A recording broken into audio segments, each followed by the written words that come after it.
পাহাড়ের সবচেয়ে বড় সামাজিক উৎসব বৈশাখীকে ঘিরে খাগড়াছড়ি ক্ষুদ্র নৃগোষ্ঠী সাংস্কৃতিক ইনস্টিটিউটের আয়োজনে 4 দিনব্যাপী বৈশাখী মেলা শুরু হয়েছে। শুক্রবার বিকেলে ইনস্টিটিউট প্রাঙ্গণে লাল ফিতা কেটে মেলার উদ্বোধন করেন পার্বত্য জেলা পরিষদ চেয়ারম্যান জিয়রুনা ত্রিপুরা। ক্ষুদ্র নৃগোষ্ঠী সাংস্কৃতিক ইনস্টিটিউট এর আয়োজনে প্রথম দিনে মারমা সম্প্রদায়ের জলকেলি অর্থাৎ পানি খেলা অনুষ্ঠিত হয়েছে। পানি ছিটিয়ে এই খেলার উদ্বোধন করেন অনুষ্ঠানের অতিথিরা। পরে অতিথিরা মেলা প্রাঙ্গণ ঘুরে দেখেন এবং মেলা প্রাঙ্গণে ত্রিপুরাদের ঐতিহ্যবাহী গড়াই নৃত্য পরিবেশিত হয়। জমকালো এই গড়াই নৃত্য উপভোগ করতে শত শত দর্শনার্থী ভিড় করেন।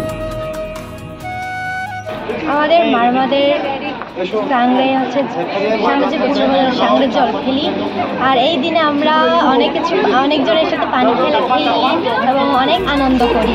পাহাড়ের সবচেয়ে বড় সামাজিক এই উৎসব ছড়িয়ে পড়ুক গ্রাম থেকে গ্রামে, পাহাড় থেকে পাহাড়ে এবং পাহাড় ছাড়িয়ে সমতলে।